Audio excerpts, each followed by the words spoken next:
Welcome to Eventful Endeavors, secrets to crafting the perfect celebration.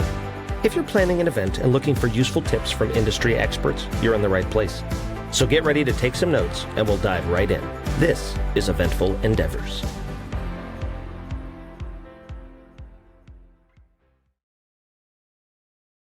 All right, welcome back to another episode of Eventful Endeavors. We are here today with Stephanie Wooding, who is the owner and entrepreneur of Best Day Ever Wedding and Events. And first of all, thank you for being here. I appreciate you. Absolutely. You're located in San Diego, right? I am, but I'm originally from LA. You're from LA, but you're in San Diego. So do you do all your weddings in San Diego, or do you travel a lot, or? I travel some. I would say maybe 80% of the time I'm in San Diego, but I go from here, Orange County, LA, out to Julian, which is technically still San Diego, but it feels really different. Yeah, well, also depending on the time of day, going to Orange County is like 3 hours. So, you know what that's a long travel. Anyway, so the one thing I like to start out with everybody is just kind of telling me your story, how you got into becoming a wedding planner, where you started, how it got you to this spot. So just, tell me how you got here. Oh man, that story is kind of fun. Yeah, sure. So let's see. Back when I was born, no, really. I was always really interested in production and storytelling. Really fun fact about me is I had a weekly newspaper column when I was 12 in the local paper. Ooh. So I'm used to deadlines. And I love telling stories.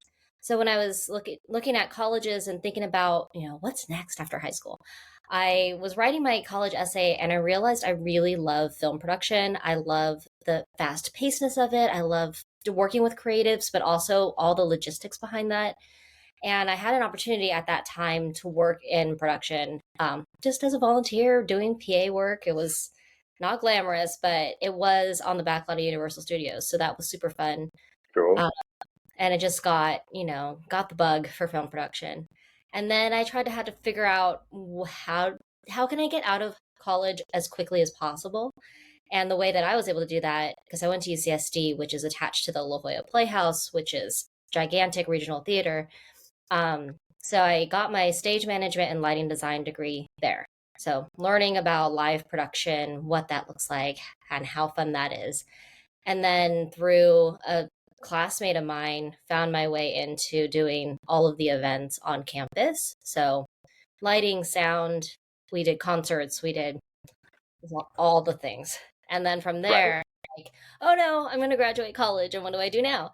At that time, they were opening a hotel right across the street. So I was like, oh, that could be cool. So I got a job working for the AV company that was in-house there.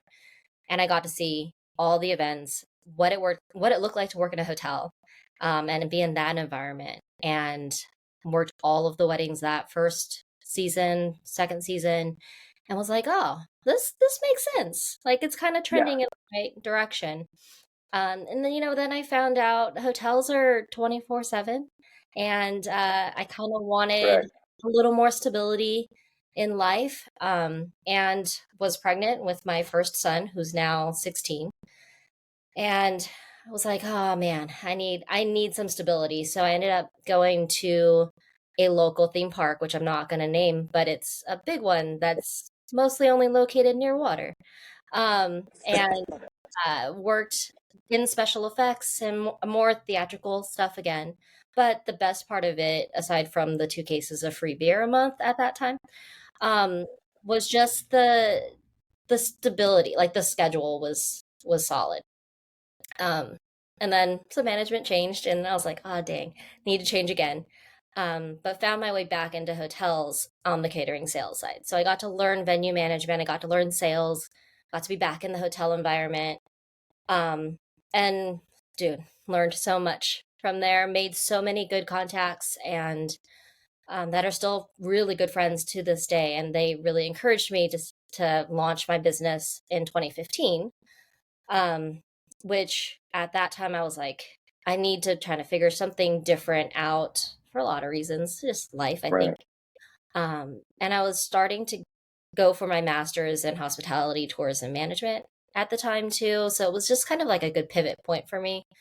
And then here comes along Jackson. So between my boys, And then my husband's boys, we now have 5 boys together.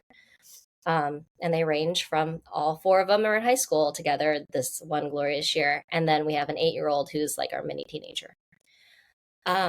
So all of that being said, I really wanted to create an environment for my clients where they could be present at their events, because I was just seeing a lot of people just so caught up in the details about setting up candles and decor and making sure vendors are there.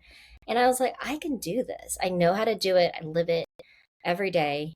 And also, more importantly, I wanted to be present for my family, because there's so many times where I'm like, I can't go to your kindergarten graduation because I have to be at the hotel because I have clients there that need me. And it just this wrestle with my heart of like, how can I do a great job for my clients, but also still be a parent and present. And so that was the genesis of Best Day Ever Weddings and Events. It was me being able to be flexible with my schedule, but also still providing a service to people, leveraging my vast and crazy production experience over the last, Right. 25-ish years. So that's kind of the long and short story of how we got here, but it's been pretty crazy, pretty wild, lots of pivots, but trying to keep, being a good human kind of at like the core of it. Sure. Yeah. So yeah. So Yeah. I love that. And one thing I got kind of caught up on that you said is you had a love of storytelling, right? Which is interesting because I majored in playwriting. Like I moved to LA because I wanted to be a writer. yeah. And that was something that was big for me. So with wedding planning, because I've never really talked to anybody about this, but it is kind of interesting. Do you view that kind of like telling a story, like in that same kind of way? Like, is that something you think you really use when you're planning somebody's entire day? Yes. And in a very kind of existential way, I'm like, Sure. we're planning part of somebody's life story. It's a moment of time that we're coming together and sharing, and it's never going to happen again. So I take that very seriously, because this is something that they're going to look back on, hopefully, when they're still married, when they're old and gray, and remember, oh, that day was amazing. And so I really think of the whole day as, from the very moment they open their eyes until the moment they close their eyes, I want that whole experience for them to look back fondly and say that really was the best day ever. And I Right. honestly, I struggled with that name for so long. And then once I thought about that's the feeling I want people to walk away from, like it just made sense. So yeah, I absolutely see it in my head as this movie that plays out for their day. I love that. I love that. And I mean, it was the best day of my life. I had a blast at my wedding. But, I talk to a lot of planners on here, and I notoriously get a lot of flack for it because I did not get a planner early.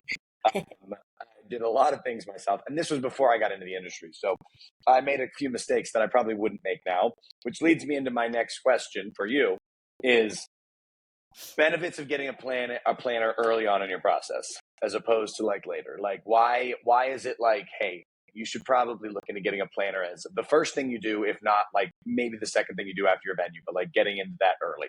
Like why do you Yeah. recommend that? It like way back in the day, like our grandparents' time, the wedding Sure. planner was always the first hire, because they're the people that know all the venues, know all the vendors, catering, photographers, and especially in San Diego, there's like 1,000 in each category. So how are you as a person just doing Google searches or Instagram searches or Yelp searches going to know, is this person really like legit? Is this really what they are? So me as a planner, I will have already done all that legwork for you, because I've done over 150 weddings at this point. So I know the vendors that are professional. They have the insurance that all the venues need. They have the personality that would be a good fit for you.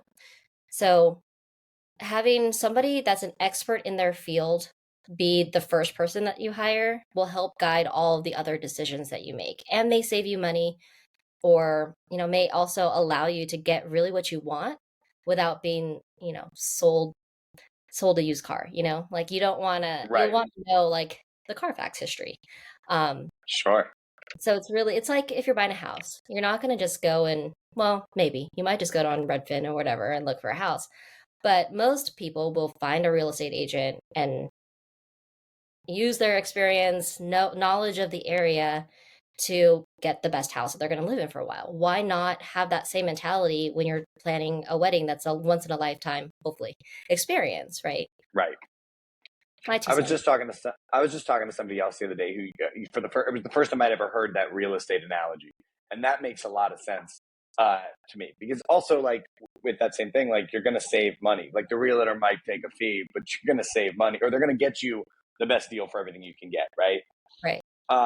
So let me ask you this then, because I mean, a lot of people do this, and I'm guilty of it. Again, I was new at the time. A lot of people like to plan the wedding themselves and then just bring somebody in, whether the day of, the month prior, just to kind of execute it. Your day of, month of coordinators. Like, you don't do that, right? You're totally full service, right?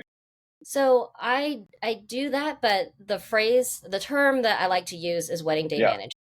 Wedding day Versus a management. day Okay. of or month of or partial. Because, yeah, you want somebody that's a professional that has done this for a long time, Sure. that is going to manage your wedding day. So it's kind of a misnomer to say day of, because you really can't have somebody to show up on the day of and expect them to do all the things that you've been planning meticulously for a year, 2 years, your Right. whole there's going to be a lot of conversations that you have to kind of download all of this information that's in your head into somebody else, and sometimes that's kind of hard. Uh, Yes. so so then people say, okay, well, it's not day of, it's month of. Great, but what about all those questions I have about invitations and save the dates? Well, month of is not going to help you with any of that. You're flying Oh, solo there. So I mean, my wedding day management does include all of those elements, but I come alongside people as soon as, we contract. And then we do touch points along the way. So you still are basically doing it yourself, but at least you have someone right. in your corner that's an expert that you can ask questions of and make kind of better informed decisions. Because I think there's also a myth that, if I just got married and say I have a very clear vision of what I want my wedding to kind of look like, I know what I want, so why not plan it myself? I think a lot of brides and grooms sometimes feel like if they bring on a planner early, then their vision's kind of compromised. Like, it's now going to be whatever the planner's vision is. Like, what's your take on that? Like, I assume, I mean, I don't assume anything, but what's your take on that? Because I feel like a lot of people really do think that. Yeah, and I completely disagree. At least for me, and I can only speak for myself, but I'm a type of planner that it's your day, it's your vision. I'm just here to help you execute it. So you can tell me, hey, I want a white and green wedding with white hydrangeas, big floral installations, and I want a videographer to follow me all day long. Great. Sure. So I will then know of my, you know, list of my whole Rolodex of vendors, who to pair you with, who to partner you with, and give you some direction. Um, and I can throw out some ideas like, hey, you're really into Legos. What about this Lego seating chart idea? And give you some Sure. ideas. I'm not going to say, oh, you don't want to do that. Like, I never like to tell people no. And it's like, it's not my vision. It's not my day. What I think might look good probably looks good. But if it's not your jam, it's not your jam. And I don't want to like, you literally cannot have your best day ever with Stephanie's best day ever. You know what I mean? Right. Yeah. So But I yeah. don't believe that that should be true. I know the luxury market, they do a lot more of that where it's the planner's vision, but it's literally because the clients don't care or they don't have time to care, you know? Right. Yeah.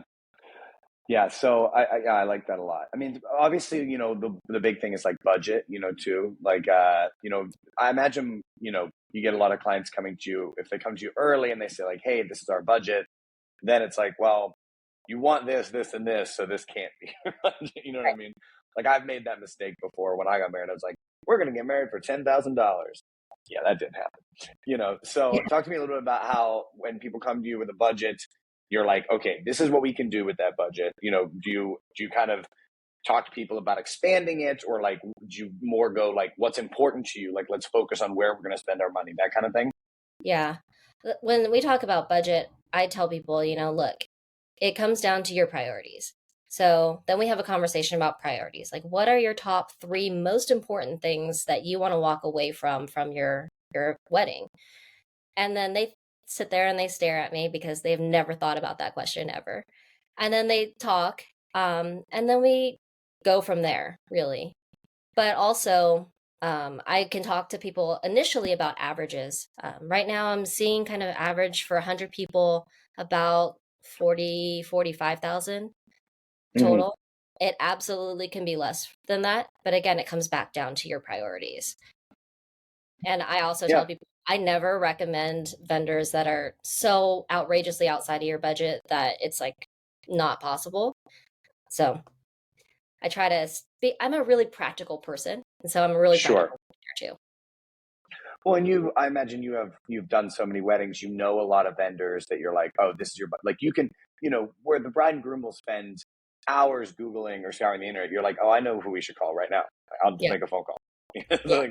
It'll be easy. Don't worry about it. Yep, Right. absolutely. Or it's even, hey, hold on one second, let me just text them real quick. Yeah. So, Like even mid meeting, yeah, I can, they're free if you want to do this, it's like, it can be that quick and easy. Right. yeah. Yep, Yeah. that's my wedding next weekend is. They booked me in November and they're like, "Yeah, we want to get married in February." And I was like, "2024?" Ooh, Like in like 3 quick. Yeah, so it's been a lot. But because of my relationships and experience, it's not impossible. You can make it happen relatively quickly. Yeah. Yeah. Yeah, like I said, I messed up. I did not get a plan. I did get like what you would say like an executor, I guess, to execute our vision well. But like my caterer, I didn't know any better, and they like bailed 3 weeks before the wedding, and it was like Oh, they were like, "Well, we don't actually know who that is. Nobody knows who that is." So, that's I kind of scary. got yeah, but it all worked out. So you heard it here. Get a planner. It's something everybody should do. So let me ask you this because I have a couple fun questions I like to ask people.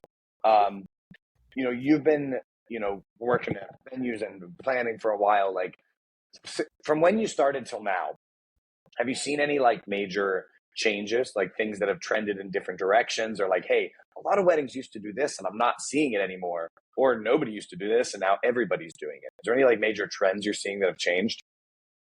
I've seen a few things.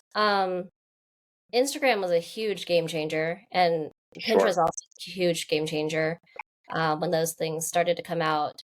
Um, I think when I first started started in the wedding industry in 2012. I'm seeing a lot more smaller weddings. So where the averages used to be, like 100, now they're more like under 100, and people are using that money for like just in the last maybe 2 years, like these big giant floral installations or, multiple colors. And it's not just like white and green anymore. It's more of let's do this explosion of color. Like we moved away from kind of minimalist design to more of a maximalist design, which is cool. It's just very Yeah. different. And then also just over the years, I've seen more and more couples where it's the couple that are the only contributors to their budget. It's no longer really parent involvement too much. But when those parents are involved, it's a very different like mindset completely because the way events were planned and weddings were planned when like well, I guess it would be what like my aunts, I guess that generation Sure. was very very traditional, and now it's very not. It's like what was the tradition? Okay, we're not doing any of that. So no Yeah. more no more garter removals. Really, I haven't done one of those in a long time. Um, so those, I mean, the champagne tower thing has gotten kind of out of control, but it's I've fun. seen a lot of those. Yeah. Very messy, but it's fun. Um, yeah, kind of just this like idea of moving away from stuffy tradition and coming into what just feels fun for me as a person and like more freedom. So I guess, yeah, Yeah. moving from tradition to more of a creative freedom. I feel like every wedding I do or attend or play at or whatever it might be, there's something there that's just really new, like unique, something I've never seen. Like almost every wedding, there's something different, which actually is a perfect segue because I was going to ask you, like, what's the most unique thing you've ever seen in a wedding? Like just something that like you're like that is the most memorable thing I've ever seen. I don't think anybody else has ever done it. It could be a decor thing. It could be something they did. It could be a first dance thing. I don't know anything. I've seen so many different things. Sure, Uh, we were just talking the other day about I've had a few people that have swords of different types, and not like because they're Marines necessarily, but just because they're weird geek people like me, and sure. they had a sword, and that's what they used for their cake cutting. So just imagine this, little cutting cake, giant sword, cutting the cake. So that was super fun. I've also seen, I have a lot of, because of my theater background, I kind of attract like theater people. Sure. So I've had a few people that do like a live serenading instead of their first dance. That was different. I don't think anyone's ever done that.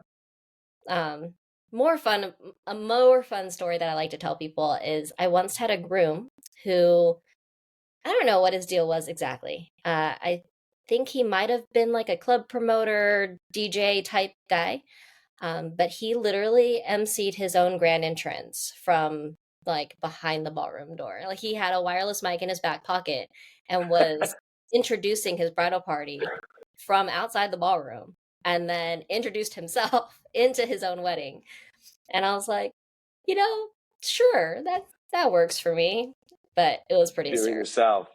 Yeah. Yeah. I love that. I'm backtracking a little bit because I do have another question that's along the same lines of those. But so your theater background, what did you do? Like, what did you major in theater, or what was your like specialty? What did you do? Yeah, so I was a like on the paper it says my specialization was stage management and lighting design. Okay, So, cool. stage management, you're making sure everybody's where they're Yeah, supposed to be, you're following the script, you're, queuing up and executing cues, lighting, sound, all of the things. So, as we move to look at, oh, now you're a professional wedding planner. Oh, that makes sense. Like you're cueing a DJ and you're giving thumbs right. up for a good entrance, It's just and stage then managing for a wedding. Yeah, basically, yeah, and I mean, lighting is something that's really has always been very appealing to me. Mostly because they made me choose like a practicum in college, and it just seemed right. like the most fun one because I got to climb things and like hang over people, which was that was fun and terrifying all at the same time. So, Yeah, but when I go back to like the idea of storytelling, right? Lighting really changes the story. Um, the saying used to be, sound without lighting is just radio. But when you look at a ballroom or you look anywhere, if you're outside, an outdoor wedding, like you need lighting. Otherwise, you're literally in the yes, dark. But it's also, do I want market lighting? Do I want up lighting? What is the difference? So I enjoy it. It was a very fun time in my life for sure. yeah. I also enjoyed it. I mean, I think theater people have a special like just lot Yeah. in life. Like we've all we've been through a lot of fun stuff. So I think we all have a little like kind of unspoken community. Um, but getting back on track, we were talking about unique things. This is my favorite question I ask everybody, and I've heard some all over the place stories. What's the like cringiest thing you've ever seen, or something where you're like, okay, nobody should ever, under any circumstances, do this at their wedding because it never works. It's uncomfortable. Like anything you've seen that's coming to mind that's like horror stories almost. Oh my gosh, I love horror stories. Yeah, Um, like what's the horror story? so one of the best moments of my career was this one wedding in particular, and both of these things happened at the same wedding, so it was just like, oh Oh god. no, So the first one is a good piece of advice too, is do not do an open mic. Just don't do it. You want to be prepared thank you. to know who's speaking. And I mean, you don't need to totally micromanage what they're going to say, right? Like, but give them a time limit. 2 minutes is usually a good amount of time because, they'll probably go to five. But give them a time limit and pick your people carefully. You know your people best. Yes, But one time they let, I don't remember who he was. I think he was the like groom's brother not, but he was part of the bridal party maybe. But he started telling the story about when he met the couple, and the story included things like going to the river and camping and doing shrooms and peeing in the river. And I'm like, I'm watching her grandma just like get more and more uncomfortable. And it went on for like 10 minutes of this horrendous, like telling this whole story about their drug induced camping trip. And it was the worst. So make sure you know who's speaking and try Right. to take away a microphone if you have to. The second one from that same wedding was maybe why we don't do garter removals anymore. But so just paint the picture. Imagine all of your closest friends and family. Grandma is dead center in front of the dance floor. I'm Um, already uncomfortable. we have the bride in a chair, and so what the groom does is he kind of goes like she's wearing a garter, which is like a little piece of Yeah. lingerie kind of thing, like a hair tie around her thigh. Yeah. And the groom goes under her dress, removes it, and then launches that into the single men that are should be getting married next. So whoever catches it is supposed to get married next. Just for those that don't know what this tradition is. So bride is sitting on the dance floor in her chair. Groom starts coming out to Genuine's pony, and does full on striptease. Like clothes are coming off, like ties gone, jackets gone, shirts off, pants are starting to be unzipped. Grandma is now got pulled dollars out of her pocket. Like it was and the bride is just mortified. And the whole time I felt so bad because I don't think I was even the lead on that one, but I was like, oh no. And she's just like doing the, oh my God, please stop. And the DJ's just like, sure, whatever, you know? Oh, So we get no. off, we do the whole thing. It was the absolute Did worst. the pants stay on?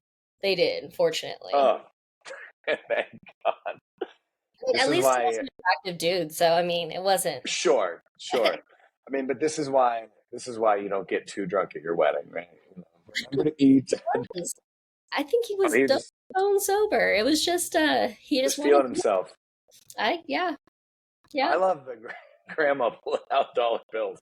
That's when it's a party. Yeah. Yeah. That's one of those like, do I film this? Do I not film this? Yeah. And the speeches thing, you hit the nail on the head. As somebody who often has to MC all the speeches, it's like when a bride tells me in our like consultation call, like, I think we're just going to do like open speeches. Like if anybody wants to say something, I'm like, you don't want to do that. I've seen that go bad so quickly. Think about all the weird relatives you have. Yeah. You don't want to do this. And you can always just tell the bride, hey, we really want to try to stay in a schedule because we only have your photographer for 6 hours. We don't want this to totally derail. That's kind of what I do. But really, it's you want to control your crazy cousin from speaking. So control. And before we kind of wrap everything up, so let me ask this. I mean, if you had to give one piece of advice to a couple who just got engaged, what would it be? Top of the thing, piece of advice. Yeah, I would say make sure the two of you are talking, that you are having conversations about your wedding, about what you want that day to look like, but also just how, like all the pieces, who's contributing to money, what are important, what are priorities for you and for your bride, your groom, your both grooms, both brides, all the people. Sure. And keep talking. Don't ever stop. And that's also just marriage advice in general. The moment you guys stop talking is when it starts to get a little complicated. Yep, that's perfect. I love that. Also, get a plan. Absolutely. Yeah, exactly. All right. So before we wrap everything up, talk to me a little bit about like your personal endeavors. Because I know you had mentioned like your husband does some charity work, and you guys are involved in like the community. So talk to me a little bit about what you guys do in regards to that. Yeah. So thank you for that opportunity. My husband John works for a nonprofit Christian organization called Young Life, which is global. It's been around since 1941, so I don't know, forever. Math is not my strong suit. Sure. But the mission statement is to introduce adolescents, so middle school, high school, college, single, teen moms, college, middle school, those are all the things. Introduce adolescents to Jesus and help them walk with him in their lives. So it's kind of this idea of like mentorship, but also modeling what a life with Jesus looks like. And it's for kids, all students. So we do a lot of that work. We're on campus, and gosh, we're on campus a lot, and then just kind of do some extracurricular activities with them. And these are kids that don't have any sort of trusted adults in their lives, so really Sure. it's really fun and rewarding to be that phone call that you get at 2 a.m. of, hey, things went down and I just need a place to be that's safe, that I can talk. And we have been able to be that for the students in the area. So that's been really rewarding. And then I Yeah. also do a lot of work with the local Chamber of Commerce. I just joined the board of directors for the next 3 years of my life. So wish me well on that. So it's just like, how can I help this community? We're both entrenched in well, if you're familiar with Santee and Lakeside in San Diego, we're in East County. So anything east of the 15, south of the 52, kind of. And it's just been really fun to know the local businesses, the local government. It's been really cool. Yeah, that's great. That's good to have stuff like that in your life, that you can like have that kind of like fulfillment, Yeah. Yeah. Okay, well, before we wrap everything up, is there anything else you want to mention? Anything else you want to say? Obviously, we'll link to all of your socials and everything in our episode and all that, so people know where to find you. But is there anything else you want to mention? Kind of last minute things. I have 2 things, if you'll indulge me. Sure, please. One is that I will be giving anybody who hears this podcast and then wants to book any of my planning packages, will give them a $200 credit off of any planning package. Cool. And then also I manage a venue out in Hamul. So if you're looking for a rustic venue, I have that for sure. Just hit me up and we'll talk about that. So you also manage a venue? Part-time. Oh, so I help. Maybe we'll have to maybe do another episode later all about the venue. Maybe we'll have you back on. That would be great. And then finally, dueling pianos is freaking amazing and one of the most fun things that you can include in your event. And I've been desperately trying to get you at any of my events, but for sure, I love that. So. Well, thanks for the plug for us. Have you been to Shout House down in San Diego, right? Have you been down there? Yeah. Oh I know a lot of the people that play there. It's a really fun spot. I'm up in LA, but I did an event in Oceanside last night, so I make it down there as much as I can, but I do a lot of stuff up here. So, oh man, come down. I'm sure I know I should. I'm sure I'll make it down there at some point in the near future. So, anyway, Stephanie, thank you so much. This has been great. We'll link to all your stuff so everybody will know where to find you. And thank you so much for doing this. You have a great rest of your day. All right. Thank you. Bye. Thanks for listening to another episode of Eventful Endeavors, Secrets to Crafting the Perfect Celebration. We hope to have left you with some actionable ideas for your own event. If you like the show, please subscribe and definitely leave us a review. We read every comment. So until next time, happy planning and see you soon on Eventful Endeavors.